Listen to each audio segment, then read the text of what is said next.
welcome back to the podcast series, Shifting the Narrative, Women Leading Change by the Sahel and West Africa Club SWAC Secretariat. SWAC is hosted at the Organization for Economic Cooperation and Development, the OECD, and is an independent international platform. It produces innovative evidence-based analysis and research to inform and support more place-based policies in West Africa. This podcast series tells the stories of women as civil society actors, activists, authors, leaders, health and humanitarian workers, youth representatives, traders and entrepreneurs in the Sahel and West Africa. We gather first-hand examples of their outstanding work within local communities, as well as their important contributions to advancing gender equality and positive change. These conversations also aim to better connect SWAC's evidence-based analysis with civil society advocacy and action through dialogue and knowledge exchange. My name is Dr. Jumo Ayandele, and I am delighted to be your host for this podcast. Our guest today is Dr. Victoria Daaor, and she is the Executive Director of the Elohim Foundation, which is a human rights, peace and development organization in North Central Nigeria that is committed to the well-being of vulnerable groups, especially youth and women. Welcome, Dr. Victoria. We're very excited to have you on this platform. How are you doing today? I'm fine. Thank you, Dr. Jumo. My pleasure being here. It's great to hear from you. Same here. So let's just get right into it because we have a very jam-packed session today. So, Victoria, you're working in the area of gender-based violence, GBV, and you work in advocacy, programming, and counseling for victims.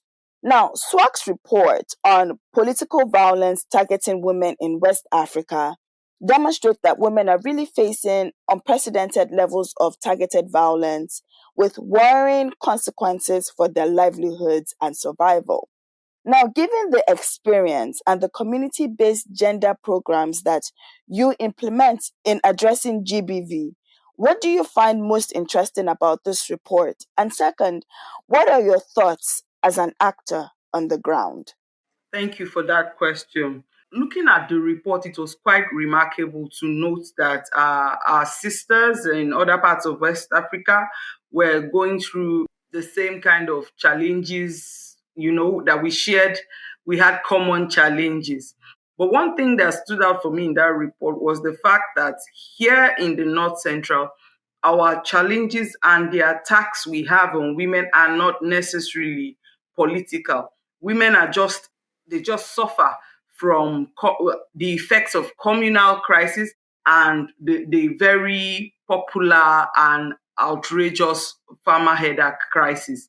Most women are raped and abducted from their communities as a weapon of war. So we have more of that happening in our communities in the North Central, and it's very saddening because the effect it has is that we have women who have been taken away for months and nobody has found them or heard from them.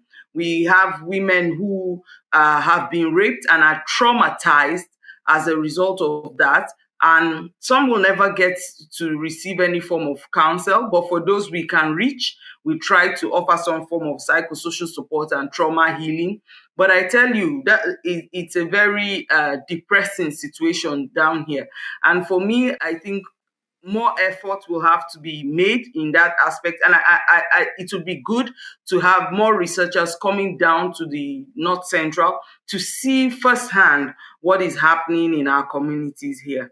Thank you very much for that response. And, we've started talking about communal militias, which really leads me to the second question. In Nigeria, it appears that certain actors, such as communal militias, as you started to tease out in your response, have continued to really pose the most serious threats to women and girls.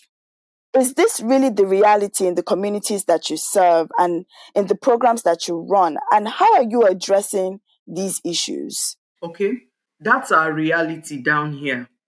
most of we work also amongst displaced populations, and most of the displaced populations we have are as a result of communal conflicts and the farmer header crisis. A few from the recent flood. The reality on ground is that we have large portions of numbers of women who have lost their husbands, their spouses, lost their children. Some have been abducted from their communities. And then some of them, of course, almost anyone who is displaced has lost the means of livelihood. It has its attendant effects on these women. We have a set of women who are unhappy. Some have gone into depression and impoverished because they don't have any means of livelihood. And that is what we see in the communities we serve. We work in very rural and remote communities. And for some of them, they've been moved from those communities to camps, the IDP camps. So our work has had to move from some of these communities into the camps. And the camp settlement is not something that should last for so long. But we've had the reality on ground is that communities are still so unsafe, so women cannot even go back. And then for those who have lost their spouses, they have to try to put their life together again. We have quite a number of women who are dependent on a spouse or a child, and if they lose those ones, they become, totally dependent on the society to help them. So that's the reality we have on ground. We have a lot of women who are already traumatized. We're working with them as an organization, and there are many other organizations, I must say, who are in one way or the other offering some form of support. There are efforts in livelihood training, skill acquisition. Their organizations are offering services in psychosocial support like ours. We're carrying out trauma healing sessions with them, knowledge building sessions, life skill building sessions. We're ensuring as much as possible that we teach them and help them build resilience so they can adapt to the new life they have to face. So right now, that's the reality we have on ground, Dr. Jumo. And this is very interesting, the work that you do, especially with GBV, and how you're really helping to address a lot of these challenges that women are facing in the communities that you go into.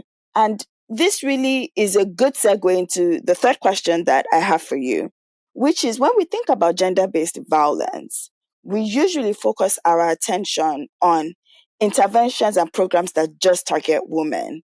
But we do know that when we think about ending violence, communities require the buy-in and the participation of both women and men in combating not only individual instances of violence, but also systemic and cultural forms of violence. So based off of your expertise and experiences and the work that you're doing, could you tell us a little bit about the role men can play in ending gender-based violence? Thank you for this very interesting question, Dr. Jumo. Okay, in our communities are basically patriarchal.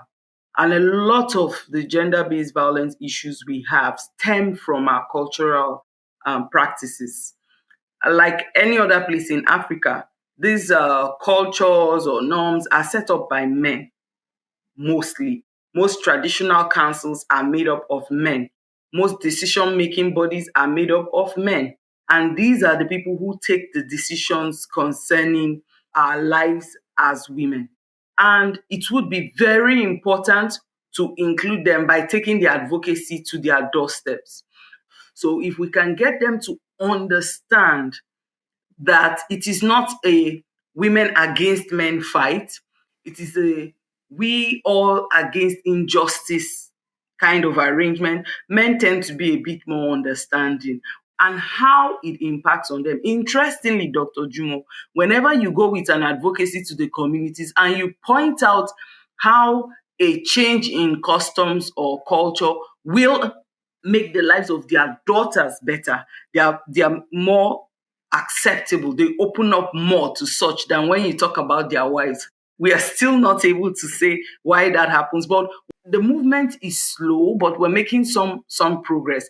And as an organization, in the course of our work, we realized that men also felt left out of the whole campaign against GBV. They feel that the society concentrates and pays too much attention on women, forgetting that men are also victims. So we set up a group, a support group for men in GBV.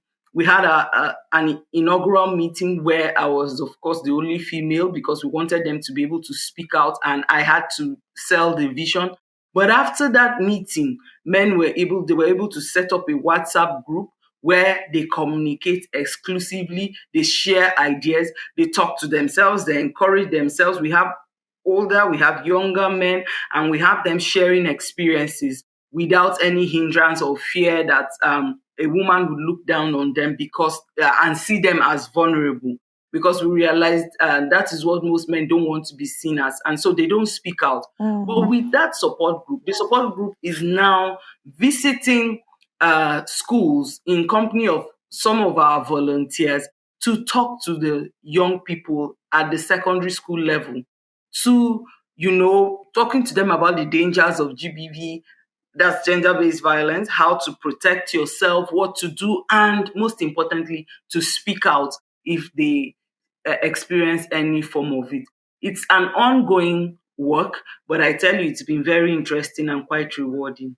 Yes, definitely. Sounds very interesting. And what I picked up from your response that has really stuck with me or is sticking with me is men are also victims, and they need to really move away from seeing men or men seeing themselves as vulnerable in us really addressing gender-based violence. Okay, our next question has to do with conflict. And we know that conflict shapes societies at many levels. For women, the impact can be quite devastating.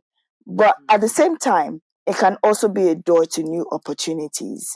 So this is especially true when they're involved in the peace process. And this brings me to the question that I want to ask you. How do you view women's participation in both formal and informal peace processes in the communities that you work in? Okay, I'll start with the informal processes. In the communities, we've been able to work with a lot of the women to train them and equip them with mediation skills. So we have women working in their communities to, quell little conflicts, mediate, talk to others, talk to women to settle their issues. And most importantly, on a more formal level, we have women who have been mainstreamed into early warning and early response groups. These are groups that look out for triggers of conflict in their communities and ensure that it's nipped in the bud before it escalates into a much bigger conflict. On a more formal level, the wife of the state governor has sponsored a bill that has been put forward at the House of Assembly, and we're hoping that it scales through after going through reading. Now, this bill is targeted at including women on traditional councils in the state. You might wonder why. What's so important about that? In the state, the traditional councils are responsible for mediation and peace processes at the community level, and sometimes even at the state level. So you see, most of these traditional councils are totally made up of male participants. There are no females there, because for you to be on the traditional council, you have to be appointed as a chief. And if you're not a chief, you can't be there. And they rarely appoint women as chiefs. So this bill is trying to push for that. So we have more women at the decision table, able to bring in their own views as women, give a more feminine perspective to issues, and generally share their knowledge and their wealth of experience of years of mediating, even at the home front. And we also hope that when eventually more women are elevated to the status of chiefs and included in the traditional council, that these same women can receive some form of training on leadership and mediation and generally how to cope in a male-dominated world, because I think it will go a long way in helping them represent properly and, help in the peace-building processes that we're looking forward to entrenching more in the system. That is definitely important, having that willingness and capacity being side by side in really being able to address a lot of conflict and being part of the peace process in the communities that they're involved in. This is very good work that you're doing, Dr. Victoria, and thank you again for sharing your experiences on that. Okay, so SWAC strives to better connect our evidence-based analysis and data to civil society advocacy and action. How can researchers and analysts work together with civil society organizations and women's groups in really providing more contextualized research? Our research projects should involve them one way or the other. They are better able to identify key stakeholders in communities.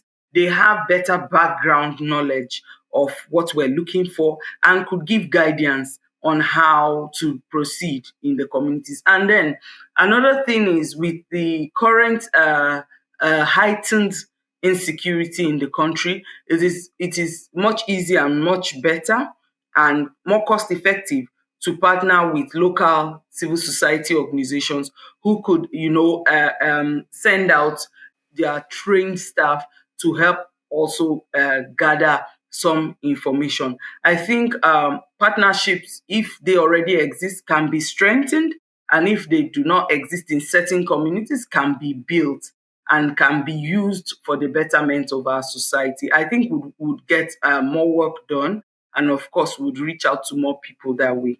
Thank you so much for that intervention and your recommendations. And with that said, this brings us to the end of our podcast episode. Many thanks again to our guest, Dr. Victoria Daaor. We really, really appreciate your insights and your experiences and you sharing the wonderful work and advocacy that you're doing in communities that you intervene in. My name once again is Dr. Jumo Ayandele, your host. For more information on the publications as well as references that we alluded to in this podcast episode, they can be found on SWAC's MAPTA platform or indeed on the OECD SWAC website. Till next time, speak soon.